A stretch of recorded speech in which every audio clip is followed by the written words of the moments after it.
10वां 12वां पास करो, दौड़ के दिखा दो, जो आगे होगा वो अपने आप पुलिस भर्ती हो जाएगा। केवल एक डंडा देना है, उसके लिए 2 परीक्षा क्या जरूरी है? तो वो चाहते हैं कि यहाँ के लोग अनपढ़ रहें और वो उनको गुलाम बना करके अपने पीछे पीछे घुमाते रहें और लोग उनके नाम की माला जपते रहें।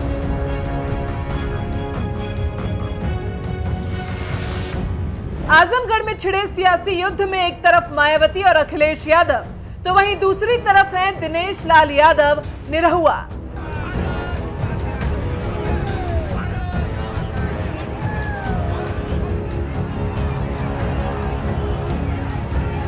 सपा बसपा गठबंधन के साझा उम्मीदवार खुद सपा मुखिया अखिलेश यादव यहां से चुनाव लड़ रहे हैं, जबकि मोदी शाह योगी की तिकड़ी ने निरहुआ पर दांव खेला है।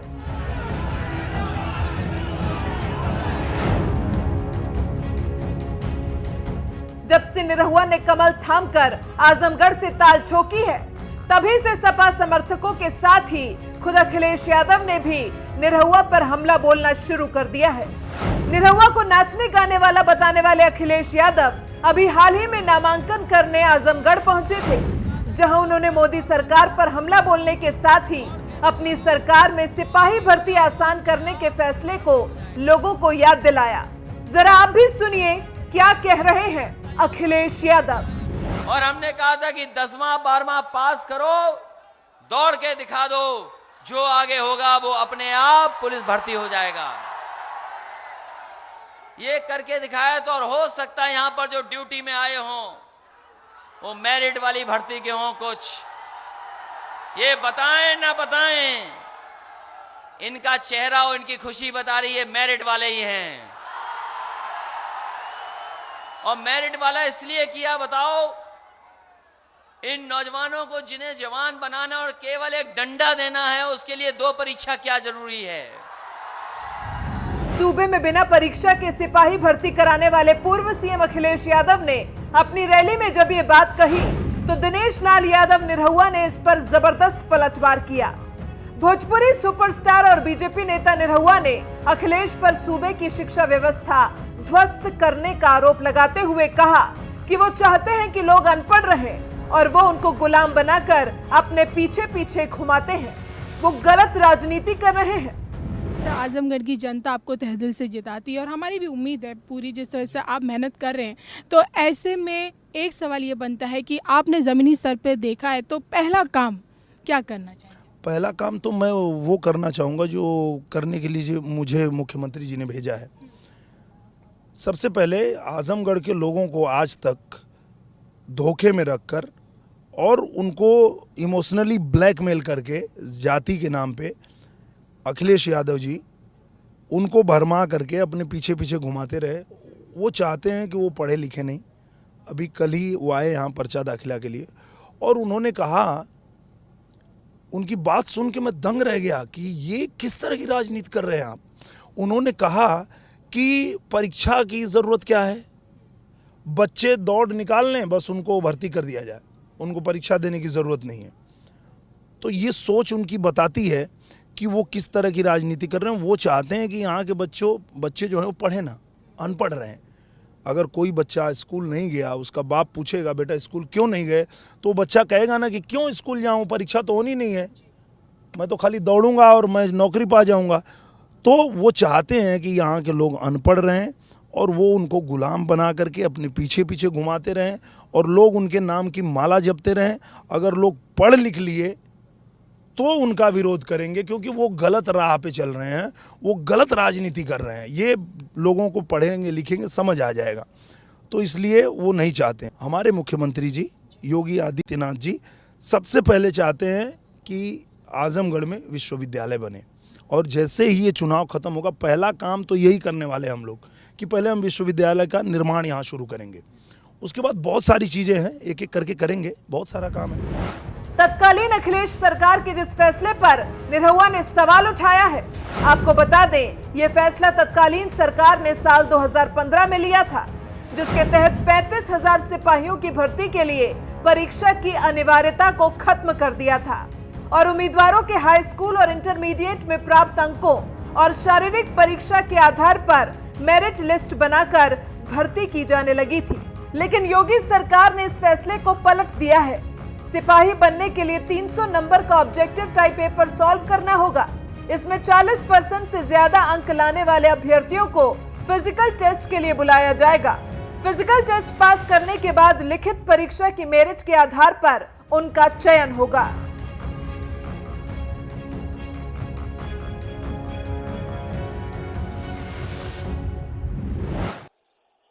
इस बार आपने जो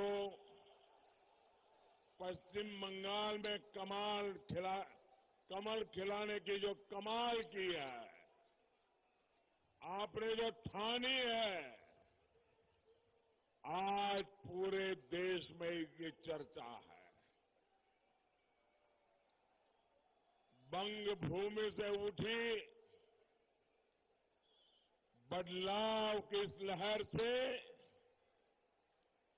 बड़े बड़े पॉलिटिकल पंडित भी परेशान है।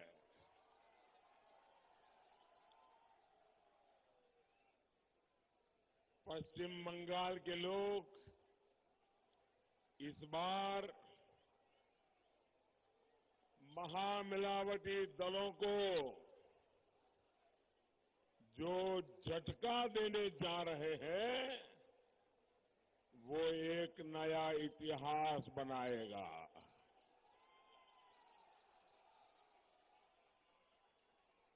जो लोकतंत्र को हाईजैक करने की कोशिश करती हो, ऐसी तृणमूल को सबक सिखाने का मन पश्चिम बंगाल ने बना लिया है।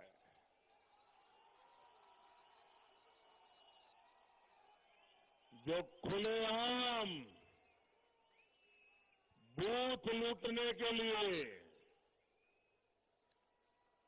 केंद्रीय सुरक्षा बलों पर हमला करने के लिए अपने कार्यकर्ताओं को भड़काते हैं, उनको यहां की जनता ने अब ठीक करना शुरू कर दिया है। स्पीड ब्रेकर दीजिए,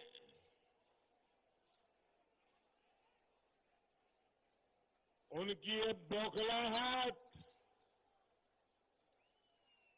चुनाव आयोग पर भड़काना और मोदी को गालियां देना, ये सब आप देख रहे हो ना। दीदी की ये बौखलाहट तब और बढ़ जाती है कि जब मैं कहता हूं जो भ्रष्ट है उसी को मोदी से कष्ट है।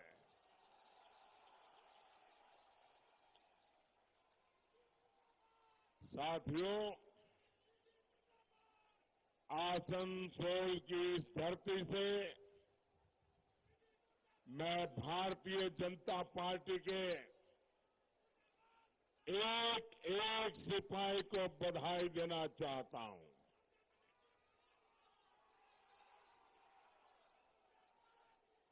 यहां के मतदाताओं के सामने सर झुकाकर नमन करना चाहता हूं। पहले 2 चरणों में जिस तरह आपने अपने बुद्ध की रक्षा की है, सामान्य जन के लोकतांत्रिक अधिकार की रक्षा की है, इसके लिए आप कोटि कोटि बधाई के पात्र हैं। दल से बड़ा देश, इस भावना के साथ आप जिस समर्पण भाव से यहां तृणमूल के अत्याचार के खिलाफ लड़ रहे हैं, उसका परिणाम मिल रहा है। आपका पसीना, आपका बलिदान पश्चिम बंगाल के हर उस व्यक्ति को शक्ति देने वाला है जिसकी आवाज को बरसों से दबाया गया, जिसके हक को गुंडों ने छीन लिया, जिसकी कमाई को जगाई मथाई के गठबंधन ने लूट लिया।